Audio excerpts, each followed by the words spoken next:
Programme में आपको खुशामदीद कहते हैं। मैं असदुल्ला खान हूँ। आज इस्लामाबाद में बलदियाती इंतखाबात होने थे, नहीं हुए।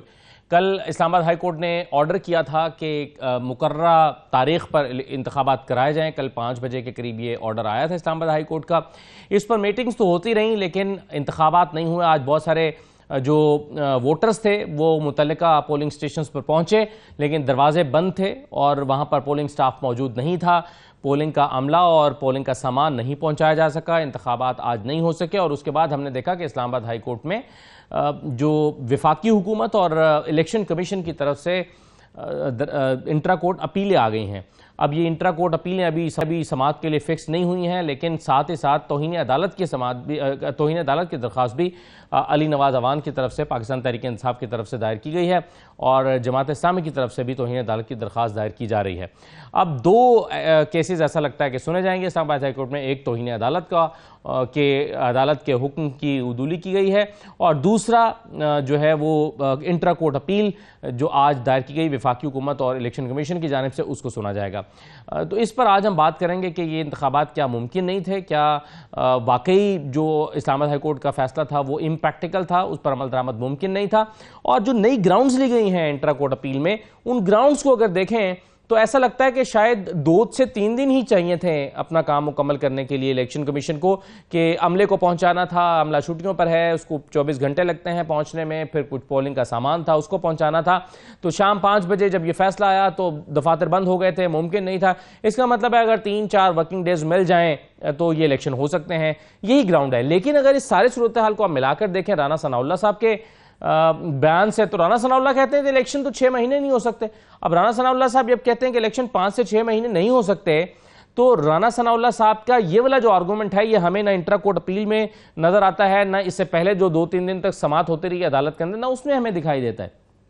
तो ये जो राना सनाउल्लाह का स्टेटमेंट है ये अदालती फैसले में कैसे ट्रांसलेट होगा अगर सूरत हाल ये है। तो बहुत सारे इसके कानूनी पहलू हैं, बहुत सारे सियासी पहलू हैं, इस पर हम तफसील से गुफ्तगू करेंगे। बिलावल साहब ने भी अभी कुछ देर पहले खिताब करते हुए इमरान दहशतगर्दी का जिम्मेदार करार दिया है, उस पर भी बात करेंगे। प्लस ये टेक्नोक्रेट हुकूमत की बातें अभी तक जारी हैं, आज के अखबारात में भी इस पर लिखा गया है, इस पर हम बात करेंगे। और इमरान खान साहब के को खुद भी लगता है कि उन्हें नाअहल कर दिया जाएगा, तो ये माइनस इमरान खान की जो बाज़गश्त है ये क्यों सुनाई दे रही है, इन तमाम मौज़ूआत पर हम गुफ्तगू करेंगे। हमारे साथ इरशाद अहमद आरिफ साहब मौजूद हैं, सीनियर तजज़ियाकार हैं। बहुत शुक्रिया इरशाद साहब। और हमें कुछ ही देर में मेहमान भी ज्वाइन करेंगे जिनके सामने हम बहुत सारे सवाल रखेंगे। इरशाद आरिफ साहब, ये इलेक्शंस नहीं हुए, आपको लगता है कि ये इम्प्रैक्टिकल था जो फैसला सुप्रीम कोर्ट के इस्लामाबाद हाई कोर्ट के जस्टिस अरबाब ताहिर साहब की तरफ से आया था? देखिए, जब इलेक्शन कमीशन ने तारीख का ऐलान किया 31 दिसंबर का, तो ज़ाहिर है प्रैक्टिकल जो उसके सारे पहलू थे उसको देखकर एक प्रैक्टिकल समझ के ये फ़ैसला किया कि 31 को इलेक्शन कराए जाएंगे। उस वक्त तक ये प्रैक्टिकल था। जब उसने मुलतवी किए तो जो जवाज़ पेश किया उसको अदालत ने रद्द कर दिया। जब एक केस अदालत में चला जाता है तो उसका हरगिज़ ये मतलब नहीं होता कि जो तैयारियां हैं वो मौकूफ़ कर दी जाएं और मामलात को जो है जूं कतू रहने की बजाय उसको ख़त्म कर दिया जाए, ये समझा जाए कि अब इलेक्शन होंगे ही नहीं। आपने एक फ़ैसला किया, दूसरी पार्टी जब चली गई कोर्ट में तो कोर्ट से कोई भी फ़ैसला आ सकता था, आपके फ़ैसले के ख़िलाफ़ आ सकता था। इसलिए आपको अमला भी तैयार रखना था, सामान भी मुतल्लिक़ा जगहों पर रखवाना था और सारे इंतज़ामात मुकम्मल करने थे ताकि अगर फ़ैसला आ जाए हमारे फ़ैसले के ख़िलाफ़ तो उस फ़ैसले पर अमल दरामद किया जा सके। इससे ये लगता है कि ना वफाकी हुकूमत की ये ख्वाहिश थी कि इलेक्शन 31 को हो सके, ना इलेक्शन कमीशन ऐसा चाहता था। और वहाँ भी जब अदालत के सामने आपके इल्म में है कि ये बहस हो रही थी तो हुकूमत इलेक्शन कमीशन पर डाल रही थी और इलेक्शन कमीशन जो है वो हुकूमत पर डाल रहा था, जिस पर फाजल जज को कहना पड़ा कि आप इलेक्शन कमीशन के नुमाइंदे से कि तो आपको ज़िम्मेदार करार दिया जा रहा है, हुकूमत तो अपनी ज़िम्मेदारी नहीं ले रही, तो वो तो ये कह रहे हैं कि जी इन्होंने किया है। तो इसलिए ये जो इल्तवा हुआ इलेक्शन का और उसके बाद अदालती फ़ैसला आया, अगर वक्त पर इलेक्शन नहीं हो सके तो इसमें बदनीयती शामिल है। किस किस की है ये अब कोर्ट फैसला करेगी, जिसके पास केस दोबारा जा चुका है, कि क्या वाक़यातन इरादा ही नहीं था, इसलिए जो अदालती फ़ैसला था उसको गैर मौसर किया गया। जो राना साहब फरमा रहे हैं, अगर इस दलील को मान लिया जाए तो फिर तो आप जनरल इलेक्शन भी कभी ना करवाएं। अब जब जनरल इलेक्शन की तारीख़ आ जाए तो आप एक नई कानून साजी कर दें और उसके बाद डेट आगे कर दें, या आप कह दें कि जनाब दहशतगर्दी का ख़तरा है इसलिए नहीं हो सकता। देखें, अगर आपकी नीयत दुरुस्त हो, आपने इलेक्शन कराने हो, तो ईरान में इनकलाब के बाद जब जंग भी हो रही थी, बस मैं ख़त्म कर लूँ, जंग भी हो रही थी, खाना जंगी भी हो रही थी, उस वक्त भी वहाँ इलेक्शन हो रहे होते थे। तो चूँकि इरादा था, नीयत थी, तो वहाँ ये सब कुछ हो सकता है। हमारे यहाँ चूँकि इरादा और आज़म दोनों नहीं है, तो इसलिए नहीं हो रहा। जी सर, अली नवाज अवान साहब हमारे साथ जो दरख्वास्त गुजार हैं और आज भी अदालत में आए, तौहीन अदालत की दरख्वास्त दायर करके गए। अली नवाज अवान साहब, मुझे एक तो ये बताइए कि ये जो हमें आर्गूमेंट मिल रहा है राना सनाउल्लाह साहब का कि 6 महीने तक इलेक्शन नहीं हो सकते सिक्योरिटी रीजंस की बुनियाद पर, लेकिन ये इंट्रा कोर्ट अपीलें मेरे सामने पड़ी हैं इलेक्शन कमीशन की भी और वफाकी हुकूमत की भी। इसमें ना ये ग्राउंड मौजूद है, ना कल जो आर्गूमेंट हुए थे उसमें ग्राउंड थी ये वाली, ना परसों थे उसमें थी। वहां तो डीलिमिटेशंस की बातें होती रहीं, अदालती अमले के पहुंचने के लिए 2-3 दिन 4 दिन मांगे जाते रहे। इलेक्शन कमीशन ने कहा हमें 7 दिन दे दें तैयारियों के लिए। ये 6 महीने वाली बात तो अदालत में कहीं डिस्कस ही नहीं हुई, तो इसको आप कैसे देखते हैं इस मामले को? देखिए जी, राना सनाउल्लाह नॉन सीरियस किस्म के करैक्टर है इस गवर्नमेंट के, और वो माउथ पीस बने हुए हैं इलेक्शन कमीशन के। इलेक्शन कमीशन खुद तो कुछ बात नहीं कर रहा, उन्होंने उसकी पीछे राना सनाउल्लाह के पीछे इलेक्शन कमीशन है। बात सिंपल सी है कि आपने एक लेजिस्लेशन अभी तक आपकी कंप्लीट ही नहीं हुई। देखिए, मजलिस शूरा जो पार्लियामेंट होती है उसके अंदर सेनेट उसका हिस्सा होता है, उसके नेशनल असेंबली होती है और सदर ममलिकत होते हैं। ये तीनों मिलते हैं तो पार्लियामेंट बनती है। सदर ममलिकत ने अभी तक साइन नहीं किए हैं, और जिस हेस्ट में किए हैं और जिस चीज को बेस बना के किए वो दोनों गलत है।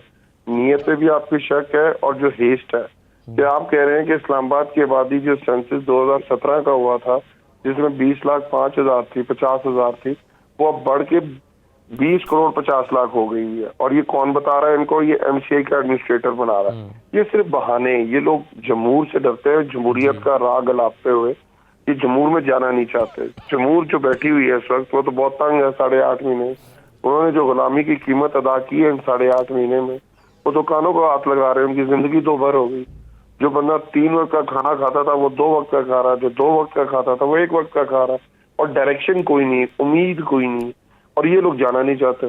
अब आगे होगा क्या, असल ये चीज है। देखिए, उन्होंने एक प्ली ये ली थी राना सनाउल्लाह साहब ने कि फेडरल गवर्नमेंट असिस्ट नहीं कर सकती, सिक्योरिटी रीजंस है, और इतनी जल्दी 1000 पोलिंग स्टेशन पे सिक्योरिटी नहीं दे सकती।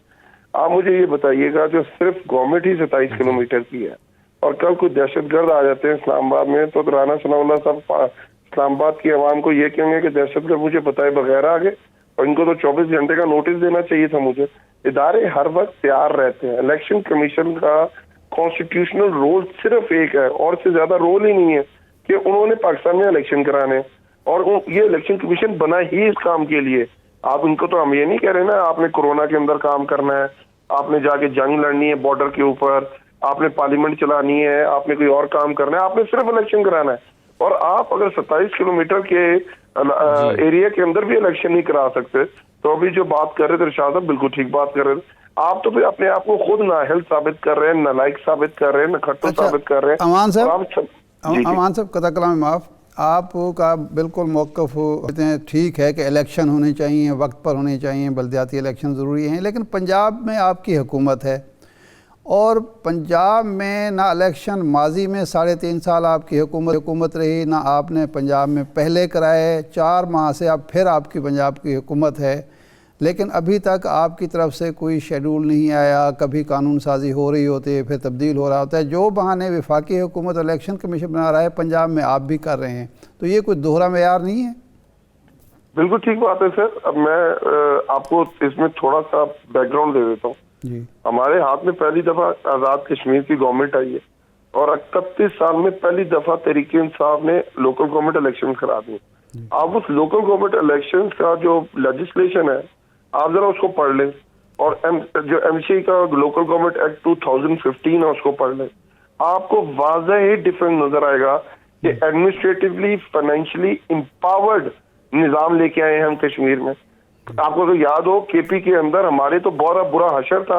अगर आप चले जाएं, जब फेज 1 हुआ था केपी के अंदर लोकल गवर्नमेंट का, हमारे पास तो बहुत तरीका था उसको रोकने का जो आज फेडरल गवर्नमेंट कर रही है। हमने, आपको याद हो, फेज 1 कराया, हम हारे, पर हमने इलेक्शन होने दिया वहां, हमने कोई लेजिस्लेशन नहीं की, किसी अदालत के अंदर नहीं गए। उसके बाद फेज 2 हुआ। पंजाब के अंदर जो मसला आ रहा है कि हमने 3.5 साल बड़ी कोशिश की। आपको याद है अदालतों ने, क्योंकि ऑलरेडी 2016 के अंदर पंजाब में लोकल गवर्नमेंट इलेक्शन हुए थे और उनका 5 साल का टेन्योर था। आपने हमने कोशिश की वो टेन्योर खत्म किया जाए, उसको कम किया जाए, अदालतों ने नहीं होने दिया और उन्होंने उसके ऊपर उनको बहाल कर दिया। हम आए, जब हमारे पास 4 महीने रह गए थे, हमने उसके अंदर लेजिस्लेशन की, हम विलेज काउंसिल और नेबरहुड काउंसिल का एक निजाम लेके आए और बड़ा डिवॉल्व निजाम लेके आए। और हुआ ये कि रजीम चेंज हो गई, इंपोर्टेड गवर्नमेंट आ गई, उन्होंने दोबारा पुराना वाला निजाम भी बहाल कर दिया। हमारी गवर्नमेंट जब दोबारा हमने दोबारा उसके अंदर चेंज, दोबारा डिवॉल्व सिस्टम लेके आए और अभी हम उसमें इलेक्शन करा देंगे। हम तो समझते हैं, और पॉलिटिकल पार्टी में पॉलिटिकल वर्कर हूँ सर। मैं पहले नाजिम था इस्लामाबाद में I8 का, मैं लीडर ऑफ ऑपोजिशन था मेयर के खिलाफ। ये तो नर्सरी है।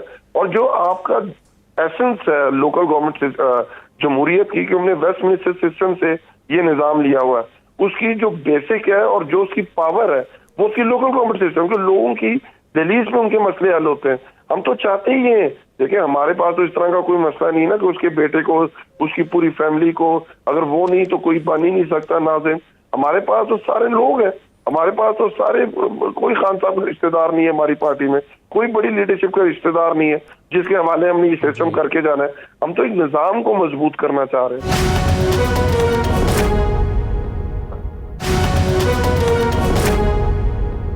साहब, आज आपने तौहीन अदालत की दरख्वास्त दायर की, लेकिन आप क्या नहीं समझते कि ये आर्गूमेंट वैलिड है उनका कि 5 बजे कल फैसला आया, दफातर बंद हो चुके थे और सिर्फ एक रात के अंदर अंदर पोलिंग स्टेशंस पर अमले को पहुंचाना या वो अपनी छुट्टियों पर गए हुए थे उनको लेकर आना, फिर ये जो 14,000 रिटर्निंग अफसरान के दफातर तक सामान पहुंचाना, और फिर ये कहा गया आज अपील में कि बैलेट पेपर जो है वो छपाई के बाद प्रिंटिंग कॉर्पोरेशन में पड़े हैं। आपके वकील खुद अदालत में खड़े होकर कह रहे थे कि 2 दिन अगर दे दिए जाएं तो कोई हर्ज नहीं है। आप समझते हैं कि वाकई इलेक्शन कमीशन के लिए मुमकिन नहीं था कि एक रात के अंदर अंदर ये सारा इंतजाम करती? सर, आप कवर करते हैं, शाह साहब की बड़े हिस्ट्री पे ग्रिप है। ये इलेक्शन प्रोसेस आखिरी 2-3 दिन का नहीं होता।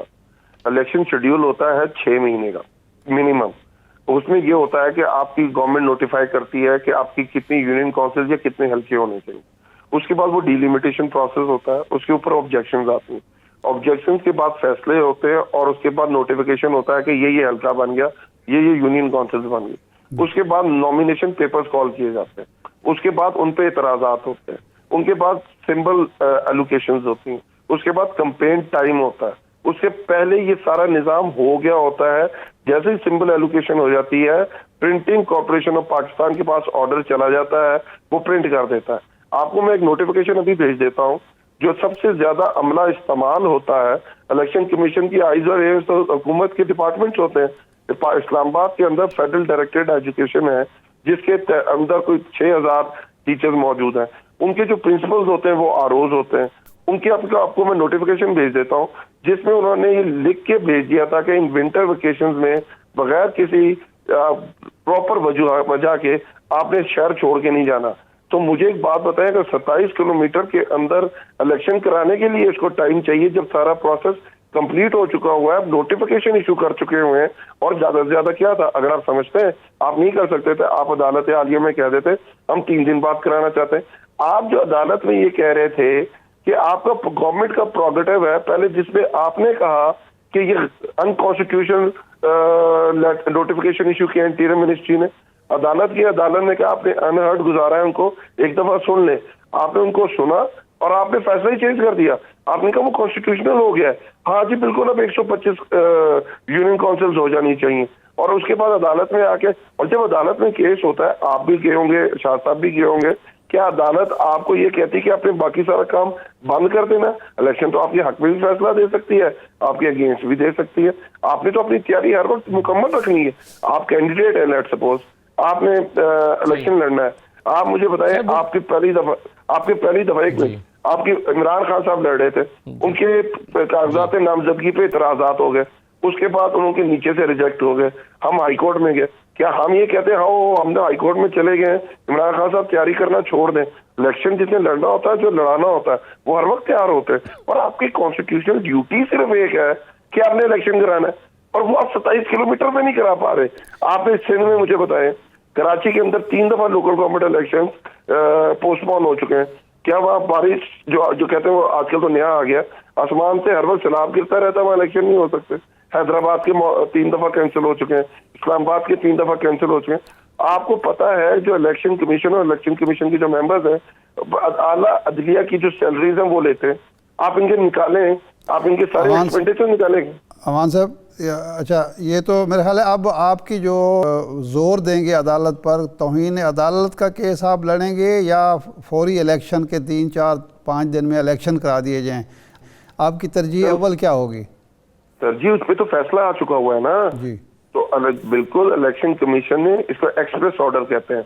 एक वो लंबा फैसला होता है सर, गोल मटोल, एक होता है एक्सप्रेस फैसला, बड़ा पर्टिनेंट फैसला होता है। उन्होंने इसके अंदर स्ट्रेट फैसला ये किया है कि जो उनका नोटिफिकेशन था इंटीरियर मिनिस्ट्री का 125 यूनियन काउंसिल का, उसको सेटिसाइड कर दिया।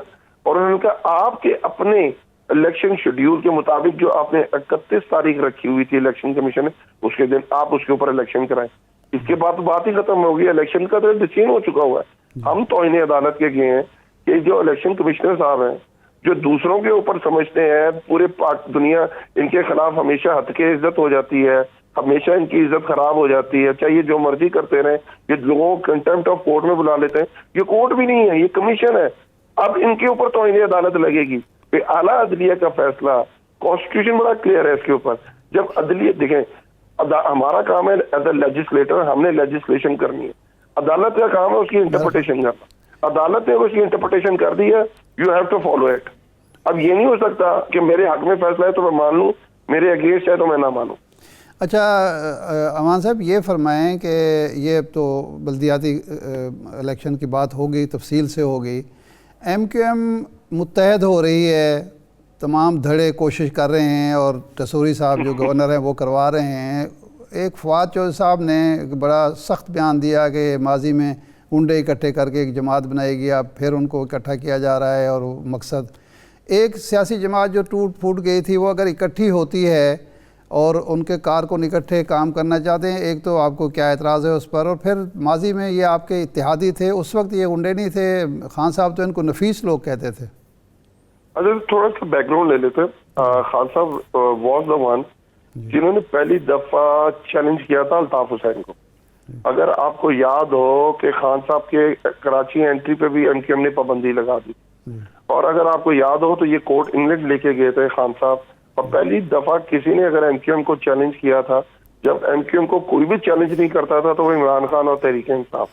और इमरान खान उस जमाने से एक बात ये कहते हैं, मैं 13 साल भाई कराची रहा हूँ, मेरा मैट्रिक कराची से, वो हमेशा कहते थे कि माइनस अल्ताफ हुसैन MQM के लोग बहुत अच्छे हैं, नफीस लोग हैं, पढ़े लिखे लोग हैं, मिडिल क्लास की ये पार्टी है, ये नीचे मिडिल क्लास के लीडर्स को ऊपर लेके आते हैं। बिल्कुल इसमें कोई इशू नहीं है कि MQM जुड़ जाए, हमें तो कोई इतराज ही नहीं है। सर मसला ये होता है, आप इसको कवर करते आ रहे हैं। MQM बनाई क्यों गई थी आपको उस वक्त पता है? जमात इस्लामी कराची, अगर जमात इस्लामी ने किसी शहर को किसी तरह कभी रूल किया तो वो कराची था, चाहे वो उसके बाद वो नेमतुल्लाह साहब इनके मेयर बने या उससे पहले 60s में आप देख रहे तो जमात इस्लामी कराची में बहुत ज्यादा रूल करती होती।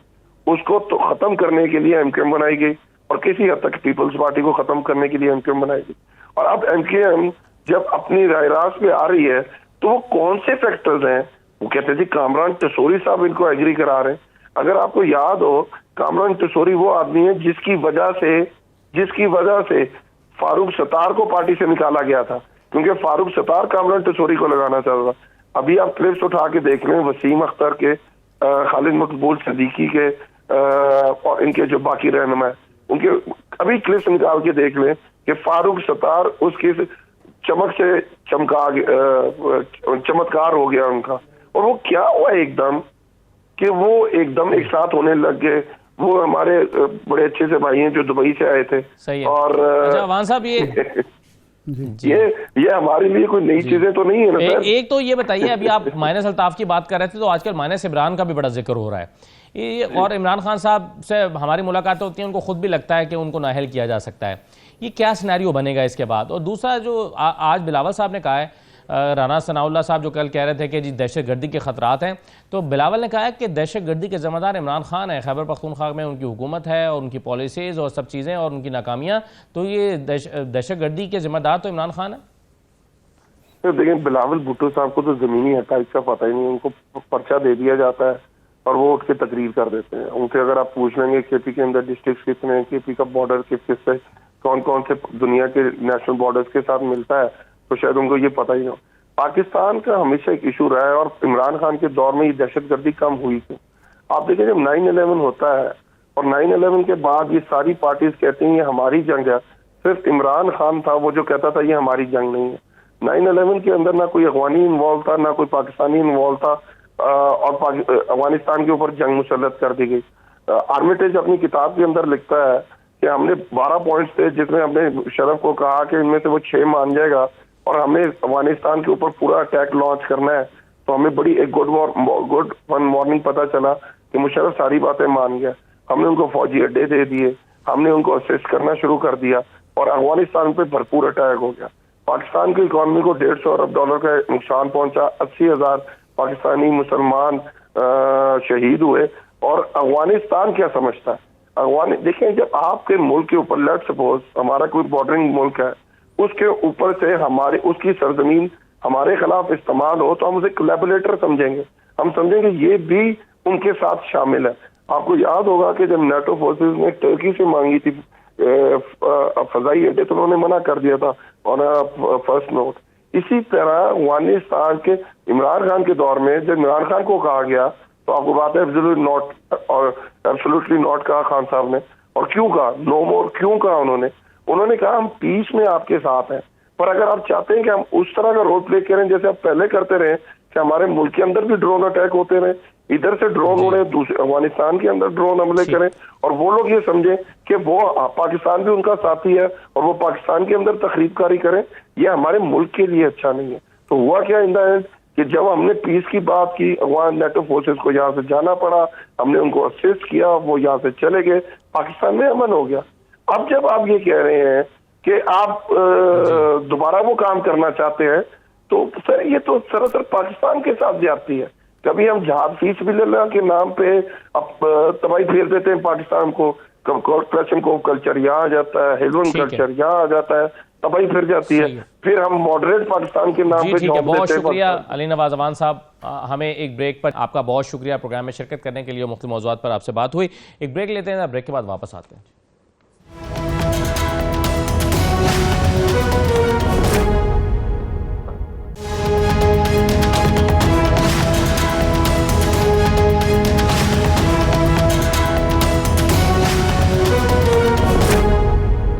ब्रेक के बाद आपको दोबारा खुशामदीद कहते हैं। इरशाद आरिफ साहब, ये जो इस्लामाबाद हाई कोर्ट का फैसला है, इसमें जो पूरा अगर फैसला हम देखें जिस बुनियाद पर खड़ा है, वो बुनियाद ये है कि अगर एक दफ़ा इलेक्शन शेड्यूल जारी हो जाए तो उसके बाद डीलिमिटेशन नहीं हो सकती। अब 6 महीने पहले जब हुकूमत ने यूनियन काउंसिल्स की तादाद को बढ़ाकर 101 किया था, तो उसके बाद इलेक्शन शेड्यूल जारी हो गया। इलेक्शन शेड्यूल जारी होने के बाद और इलेक्शन के इनेकाद से 10 दिन पहले ये कहा गया कि इसकी तादाद को बढ़ाकर दोबारा 124 कर दिया जाए।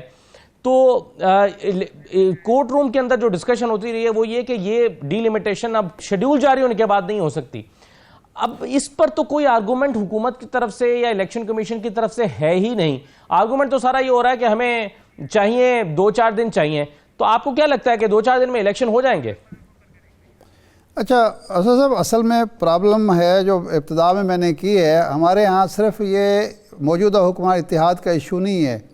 हमारे यहाँ सियासी जमातें चूँकि निचली सतह पर मुनज़्ज़म नहीं हैं और सियासी जमात के कारकुन की कोई मुअस्सिर आवाज़ नहीं है और वो ये समझते नहीं, अभी तक सियासी जमातें जो हैं वो शख्सियात के शहर से निकल नहीं सकी। वो समझते नहीं हैं कि अगर सियासी जमातें निचली सतह पर मुनज़्ज़म ना हों तो वो सियासी जमात नहीं कहलाती। अगर उसमें जमहूरियत ना हो तो वो ख़ुद सियासी जमात नहीं रहती, वो ख़ानदानी पार्टी बन जाती है। और इसी तरह मुल्क में अगर बल्दियाती इंतखाबात ना हों तो पार्लियामेंट या जमहूरियत कभी मजबूत हो ही नहीं सकती।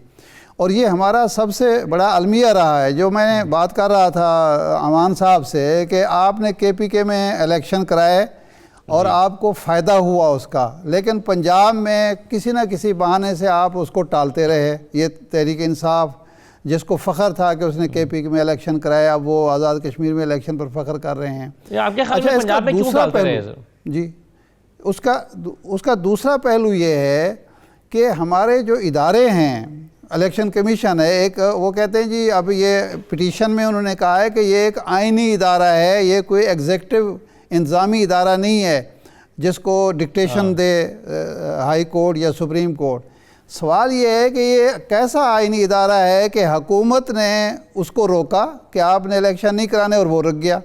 भाई आपका अपना ही डिसीजन था, आप हुकूमत के पहले फैसले जो थे या उनकी रिक्वेस्ट थी उसको रिजेक्ट कर रहे थे, फिर अचानक आपने उसको मान लिया। तो इसका मतलब है कि आपकी इंतजामी से भी कम सतह की हैसियत हो गई। आप फैसला करें कौम के मफाद में, जमहूरियत के मफाद में, अपने जो आइनी दायरा कार है उसके अंदर रहते हुए, ना ये कि हुकूमत की क्या ख्वाहिश है और हुकूमत क्या चाहती है। भाई हुकूमत तो अगर चाहेगी कि अगले 2 साल तक इलेक्शन ना हो तो आप इलेक्शन नहीं करवाएंगे। जिस तरह राना साहब करें 6 महीने और चाहिए, भी क्यों चाहिए? जब एक कोर्ट का फैसला आ चुका है कि आपने इलेक्शन कराने हैं, ये 4, 5, 6 दिन की तो अब हम मान लेते हैं कि चलो जी एक ज़रूरत हो गई, लेकिन 6 महीने का अल्तवा क्या मतलब है?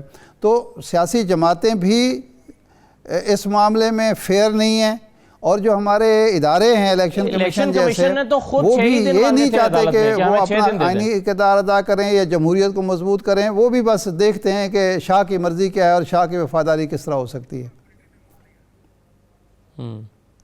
सही है। इरशाद साहब, एक तो ये है कि मैं ये कहता कि जब हुकूमत ने 10 दिन पहले कहा इलेक्शन कमीशन से कि आप डिलिमिटेशन कराएं और तादाद बढ़ा के 24 कर दें, तो खुद इलेक्शन कमीशन ने इनकार कर दिया था और कहा था कि यह आईनी तौर पर मुमकिन नहीं है जो आप कह रहे हैं। लेकिन 2-4 दिन गुजरने के बाद 27 तारीख को इलेक्शन शेड्यूल खुद फिर ये मुतालबा इलेक्शन कमीशन हुकूमत का मान भी गई। और अभी जब अदालत में ये डिबेट हो रही थी, आर्गूमेंट दिए जा रहे थे, तो इसमें इलेक्शन कमीशन के हुकाम ने अदालत से दरखास्त की कि हमें सिर्फ 5 से 7 दिन चाहिए, आप 5 से 7 दिन हमें दे दें। 6 महीने की बात तो वहां भी डिस्कस नहीं हुई।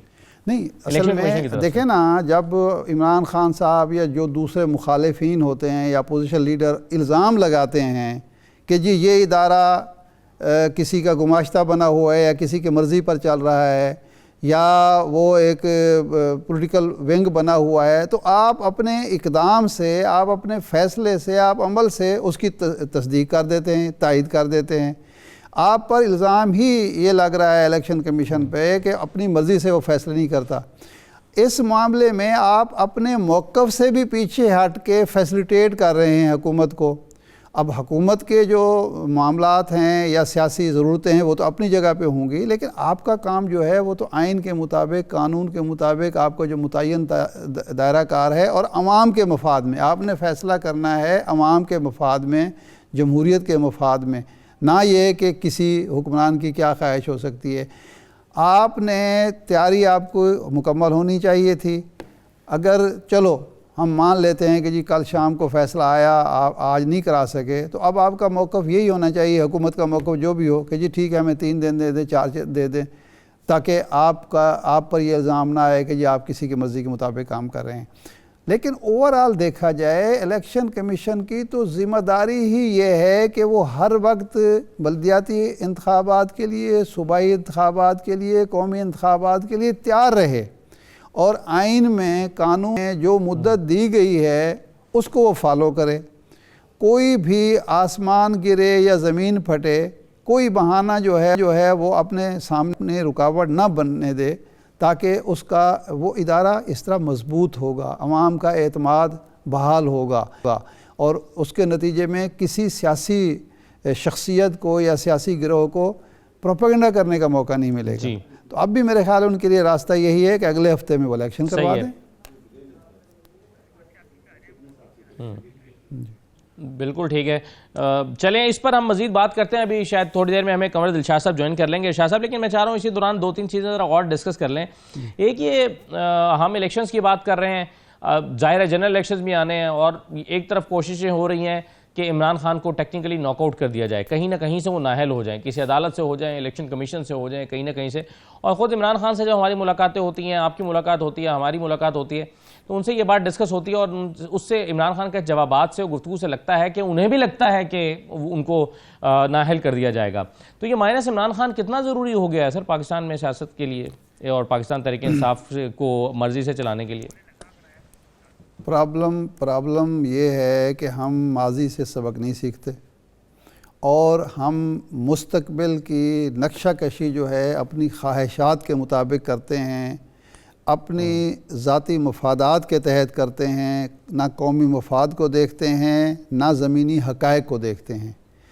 देखें, अल्ताफ़ हुसैन साहब को माइनस करने की तमाम कोशिशें उस वक्त तक नाकाम होती रहीं जब तक उन्होंने ख़ुद गलती नहीं की और पाकिस्तान के ख़िलाफ़ बात करके अपने आप को कराची के लोगों के लिए और अपनी पार्टी के लिए नाकाबिल कबूल नहीं बनाया। जब वो नाकाबिल कबूल हो गए तो किसी को ये कहने की ज़रूरत ना पड़ी कि जी अब ये माइनस हो गया है। आपने इससे पहले हम तो 80s से कम से कम मैंने सहाफ़त जब से शुरू की 80s से -1, -2, -3, -1 के देख रहे हैं। कोई फ़ायदा हुआ है उसका? पीपल्स बेनज़ीर भुट्टो को माइनस करने की कोशिशें हुई, लेकिन वो हर दफ़ा बड़े ज़ोरदार तरीके से इक़्तिदार में वापस आती रहीं और पीपल्स पार्टी उस दिन कमज़ोर हुई जब ज़रदारी साहब ने उसको कमज़ोर करना चाहा या उनके बाज़ इक़दामात की वजह से वो आवाम के दिलों से जो है ओझल हुई, तो उसके बाद वो एक सूबे की पार्टी बन के रहेगी। लेकिन जो कोशिशें हुई पीपल्स पार्टी को महदूद करने की, खा वो ज़िया-उल हक़ के दौर में हुई या बाद के अदवार में हुई, कोई भी कामयाब नहीं हुई। मियाँ नवाज़ शरीफ साहब का हमारे सामने है कि अब मियाँ नवाज़ शरीफ साहब की पर्सन है मौजूदा हुक्मरान इत्तेहाद में, इक़्तिदार उनको पेश किया गया है, तो क्या फ़ायदा हुआ उसका? अब इस वक्त इमरान खान साहब की जो हैं उनकी गलतियां एक तरफ, उनकी कमज़ोरियां एक तरफ, उनका गवर्नेंस जो है एक तरफ, लेकिन इस मुल्क को जो फ़ैसले होने हैं वो अवाम के लिए होने हैं। अवाम अगर चाहते हैं किसी को कि वो सियासत में रहे, वो वोट का हकदार है, तो फिर हम आप कौन होते हैं ये फ़ैसला करने वाले? इसी वजह से तो ये हमारे यहाँ माजी में जो भी ये हुए इक़दामात हुए उसका कोई फ़ायदा मुल्क को पहुँचा? ज़िवाल ही आया ना। हर फैसले के बाद मज़ीद ज़िवाल आगे बढ़ा है, तो इसका मतलब है फ़ैसले गलत थे। फ़ैसलों के नताइज से अंदाज़ा किया जा सकता है कि ये फ़ैसला दुरुस्त है या गलत है। अभी ये मार्च में जो तब्दीली आई अप्रैल में, उसके फैसले के नतीजे से कुछ पता चला। साहब ने ज्वाइन कर लिया है, तो मैं एक छोटा सा ब्रेक ले रहा हूँ, वापस आकर कंवर दिलशाद साहब से इस पर मजीद बात करते हैं। हमारे साथ रहिए।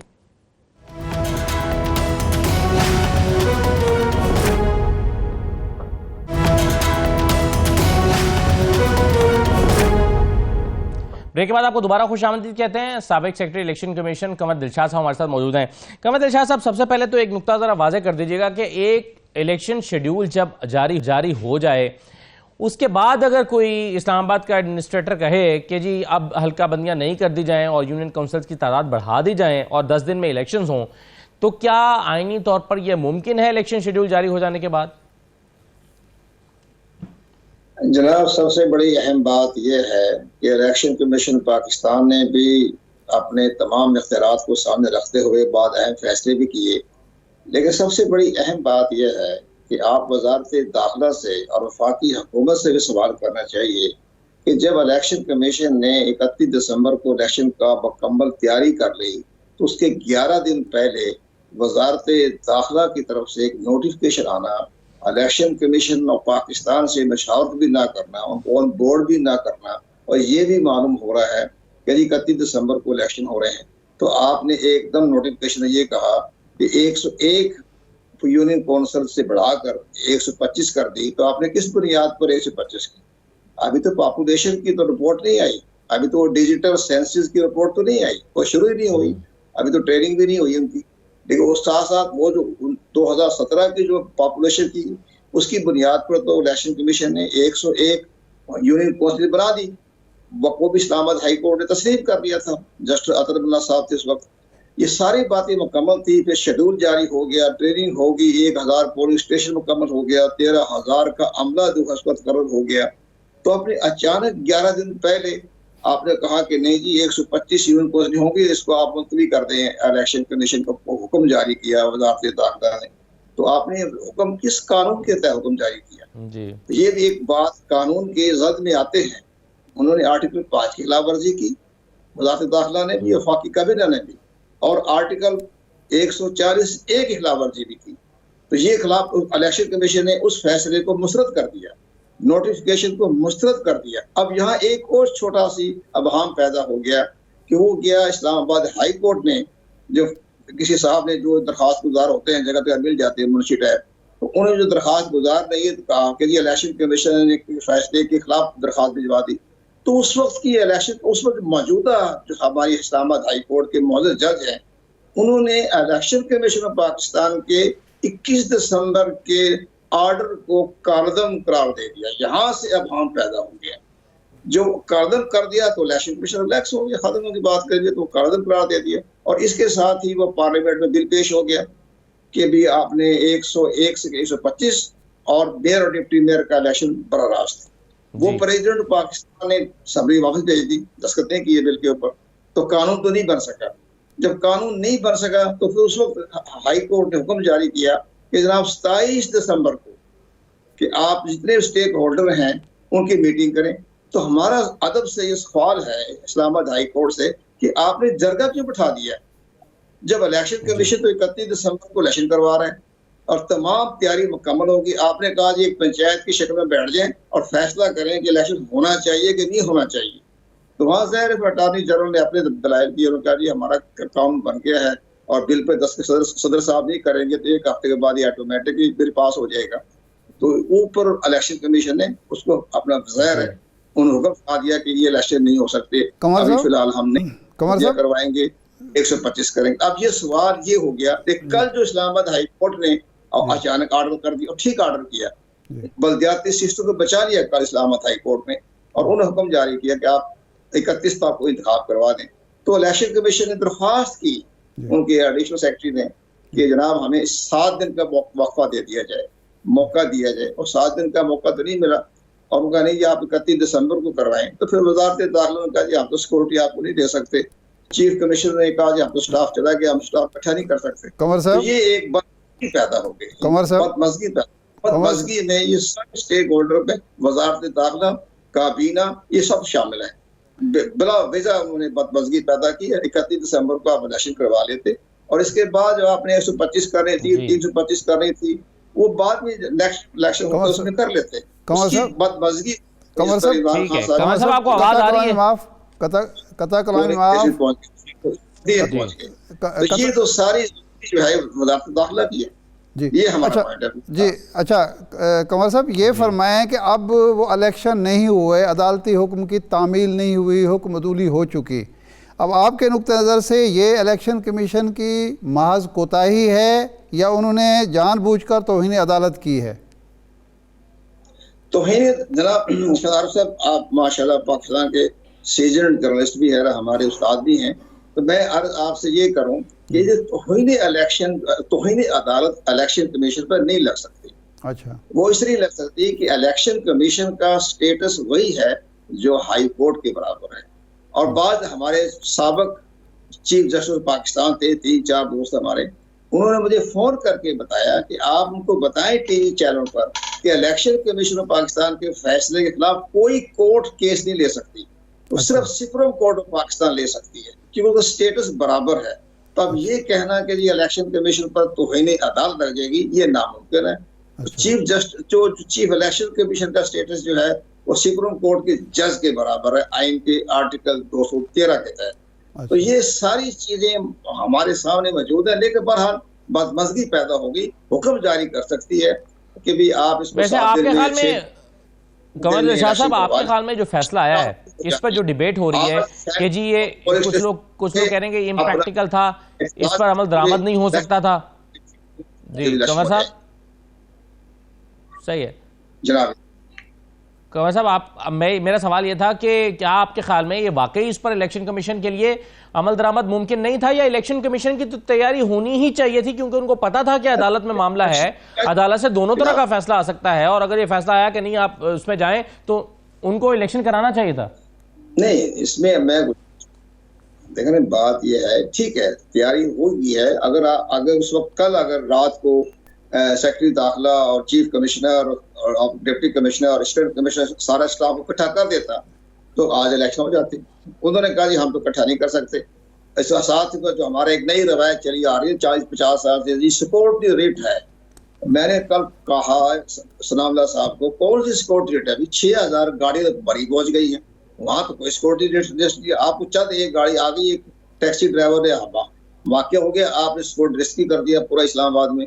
तो ये सारी बातें तो बराए नाम होती है, लेकिन बहरहाल ये हमारी अगर इंतजामिया इलेक्शन कमीशन तावन करती तो आज 31 दिसंबर को इंतखाबात हो जाते।